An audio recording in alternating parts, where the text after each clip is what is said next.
Look, if adulting means not getting to sip hot cocoa out of a Hedwig mug at 9:30 in the morning on a Friday, then I don't want to be an adult anymore.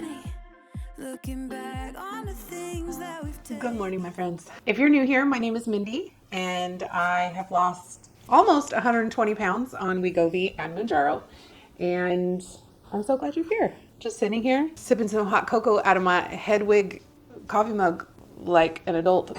Hashtag adulting. Look, if adulting means not getting to sip hot cocoa out of a Hedwig mug at 9:30 in the morning on a Friday, then I don't want to be an adult anymore. So anyway, this week has been a challenge, to say the least.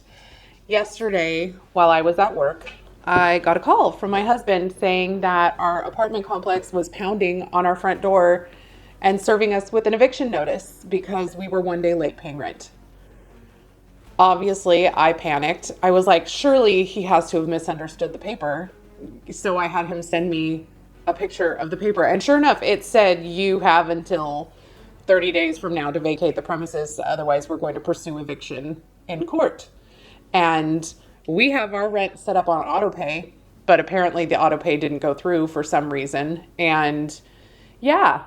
So then, of course, I called them. They didn't answer the phone, didn't call me back. So I spent the last 2.5 hours of my day yesterday in absolute panic, thinking that we were going to have to figure out another place to live in less than 30 days and pack up the entirety of my apartment and move my whole life because I was one day late paying rent.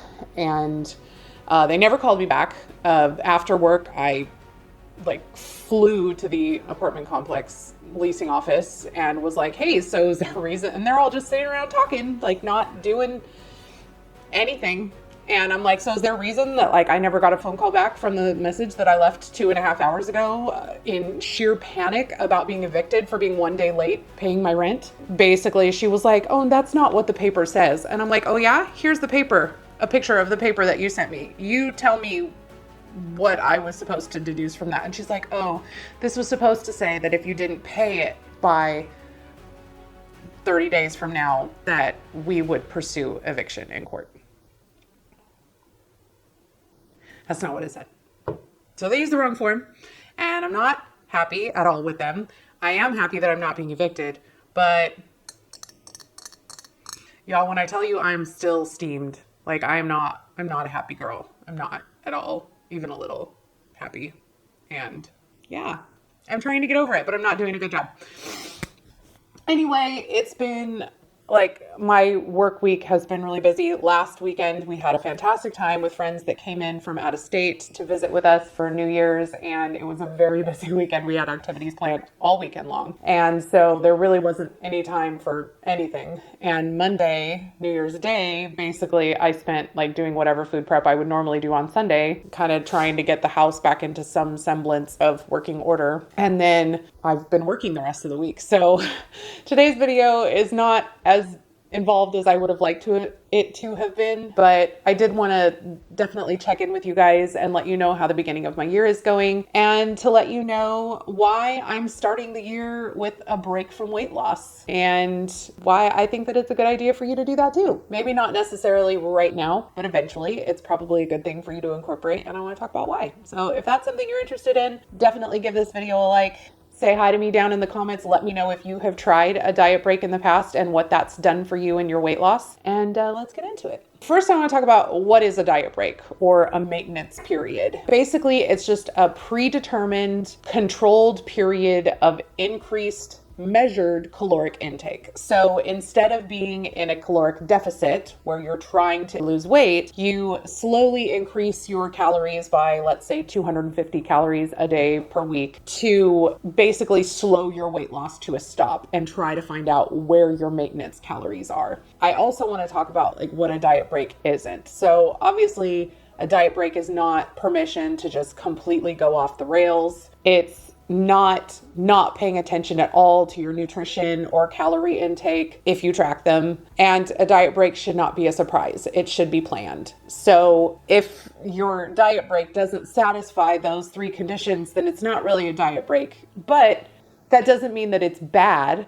It's just maybe not something that you should be doing on a regular basis. When I'm on a diet break or a break from being in a caloric deficit, obviously I'm not focusing on weight loss and trying to lose weight. Instead, I kind of switch my focus to other areas of my health. So I'm still staying focused on my health journey. It's just not necessarily specifically on weight loss. Instead of focusing on weight loss right now, I'm focusing on exercise. So obviously, if you guys weren't here for my last video, I actually had COVID. I got that the week before Christmas. So between COVID and the holidays, I needed to give my body a break from strenuous physical activities. So I wasn't doing my walks, mostly because I walk outside and it's been very cold and wet, and I didn't want to have that moisture in my lungs and my, I was coughing a lot, and I just didn't want to do that to my body. And I wanted to give my body time to heal. So this nonsense. You're ridiculous, buddy. I love you. So I need to work my way back up to 7,500 steps a day, which is what I was doing before, and doing 3 strength training sessions a week. I have changed the type of exercise. I was using the Alive app, Whitney Simmons Alive app, but my apartment gym leaves much to be desired. A lot of the equipment is either completely broken or missing pieces, and it just got very frustrating. And so I switched back to finding strength training sessions to do in my apartment, and that's actually been working okay. I would like to pick up some hand weights to be able to do some different strength training workouts, because right now I just have resistance bands, which I really enjoy, but it's surprisingly difficult to find good strength training resistance band workouts on YouTube. I don't know why, but it is. The other thing that I'm focusing on during my diet break is maintenance, learning how to actually maintain the weight loss that I have achieved and keep my weight the same, or, within 5 pounds plus or minus. On my last diet break, I didn't do the greatest job of maintaining. I think I ended up going up, it was like 10 or 15 pounds, something like that. I don't remember the exact number. I probably should have looked that up before I started recording, but here we are. But when I did my other maintenance, I just kind of was a little bit too relaxed about watching my caloric intake, and I wasn't tracking all the time, and it just resulted in me putting on a little bit more weight than I would have liked to. Now, it all came off in my most recent cut, but I was kind of swimming upstream because I was taking off the weight that I put on during my maintenance period instead of making more progress the whole time. So obviously, maintenance and learning how to maintain is going to be the big thing in this whole journey, because I know how to lose the weight, but maintaining that weight loss is the thing that's going to ultimately mean that I won't have to stay on these meds forever, because that's my hope.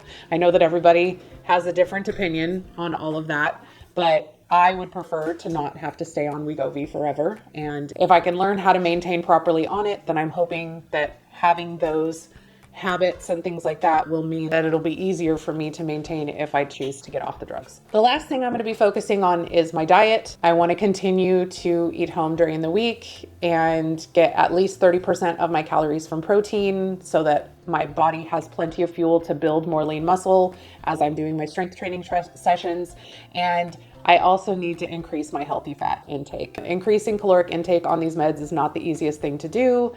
So healthy fats obviously have a lot more calories than carbs or protein, so that's really the easiest way to increase my caloric intake. And on my last panels that I did, my good cholesterol was actually a little low, which is not normal for me. Normally, I have very good high levels of healthy cholesterol, but this time it was really low, which doesn't necessarily surprise me because I have been on a lower fat diet. So that's kind of what I want to focus on. I also want to talk to you guys about kind of the benefits of doing a diet break. The first, and what I think is probably the most important benefit of a diet break, is the psychological benefits of taking a break from a caloric deficit. It is much easier to adhere to a higher calorie diet. That's just a fact. Obviously, if you can eat more calories, it's easier to adhere to that diet. So taking periods to increase your caloric intake up to a maintenance level has considerable psychological benefits. Feeling really restricted all the time or for a long period of time being in a caloric deficit can, for people like me anyway, lead to binge eating and just reinforcing some very unhealthy habits. So I've found that taking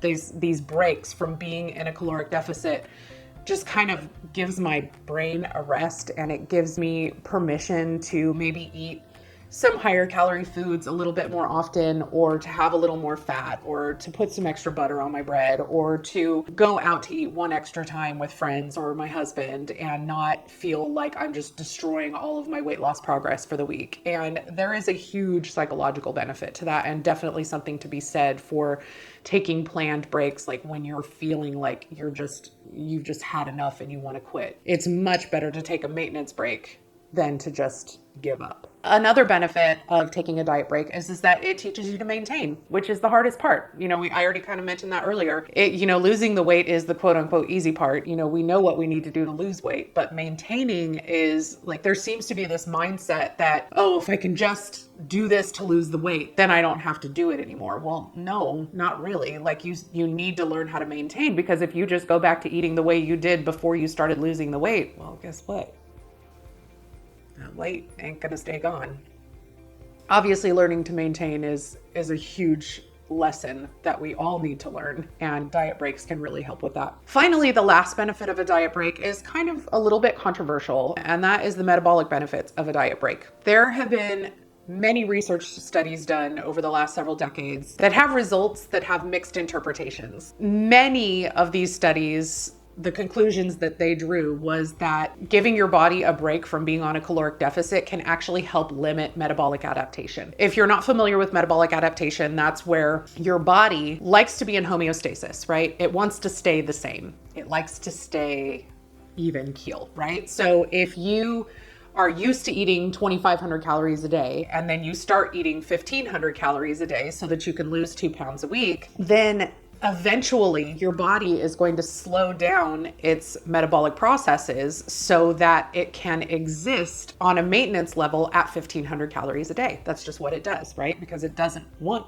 to change. It wants to stay the same. The thought process is that by varying the caloric intake that we take, instead of just staying at a steady 1,500 calories or constantly lowering your calories once your weight loss slows down, if you take periods where you're going back up to that 2,500 calories, it kind of shakes up your metabolism and has it stop saying, oh, I need to slow everything down because, oh, now I'm getting 2,500 calories a day again. It is also easier to build muscle or lean muscle mass in maintenance or at a caloric surplus. So having those periods of time where you're eating more calories is actually going to help your body put on muscle more easily if you're doing strength training. And the more lean muscle mass you have, the better shape your metabolism is in the long term. Having spoken about the benefits and what a diet break is and all of that, the question often is like, how do I know if I should go on a diet break, or how do I know if a diet break is right for me? I would say that if you are struggling to adhere to your diet, that could indicate a couple of things. Number one, it could indicate that you're being too restrictive. So if you're on keto or Atkins or carnivore or whatever, and at the beginning you were totally gung-ho and you were like, yeah, this is great. And then all of a sudden you're just craving nothing but cookies and feeling restricted all the time, it may be time to look at taking a different approach, but it also could mean that you just need to take a diet break and give your body more calories so that you can get that psychological break from being in that deficit. The second thing that may be an indication that it's time to take a diet break is if you're struggling in the gym. So if you're unable to lift as heavy as you used to, or you just don't have enough energy to exercise, that could indicate that you're not taking in enough calories. So doing a diet break where you ramp up to maintenance could give you a better idea of what your baseline should be to start with your deficit. I can't tell you how many people I talk to that are on these meds that I know for a fact are not eating enough calories. And I know it's not a popular opinion, but using these meds to just eat as little as possible to try and lose weight as quickly as possible, I just don't think is teaching you the habits that you need to actually maintain your weight loss in the long run. So I would much rather do it slowly and have my metabolism be in a healthy place so that I'm not having to maintain at 1,200 calories, which is just not enough. But if you starve your metabolism, that's where you're going to end up in the end. The last thing that I would say may be an indicator that it's time for you to take a diet break is if you have been stuck on a plateau for longer than a month. Like if your weight loss has stalled and it's been more than a month and you have not lost an ounce in that entire period of time, it may be time to give your body a break from being in a caloric deficit. I can't tell you how many people I've talked to who have been struggling to lose weight, and all of a sudden they increase their caloric intake and then they drop 5 pounds. So all of this is a science experiment. We are our own guinea pigs, and you have to find what works right for you. Just because a diet break works well for me doesn't mean that it's exactly what you need to make your weight loss journey work, but there's nothing wrong with trying it. If you're really, really struggling with your weight loss not going anywhere and just constantly lowering your caloric intake isn't helping, then maybe you need to try and move the needle the other way. I think that's it for this week's video. I'm sorry it's so short. Again, I'm hoping to be able to give you something a little bit more substantial soon, one of my more vloggy type videos, but my work schedule is a little crazy because we recently lost a couple of people, so we're really short staffed, and I've been working more hours than we thought I was going to, so hoping to bring you something more soon, but I do want to make sure that I'm at least checking in with you guys on a weekly basis so that we're not losing track of one another. Again, if you have had success with a diet break or know of a way that that's really worked well for you to implement a diet break, please share that down in the comments. Again, thank you so much to my members for all of the support that you continue to give me. If you're interested in supporting my content, please check out the link down in the description for my Buy Me a Coffee page and join us on my Discord channel so that you can say hi to me in between videos. Thanks so much for being here, and I will see you in the next one. Bye. We're on a journey, looking back on the things that we've taken for granted, but feels like we're learning to be better.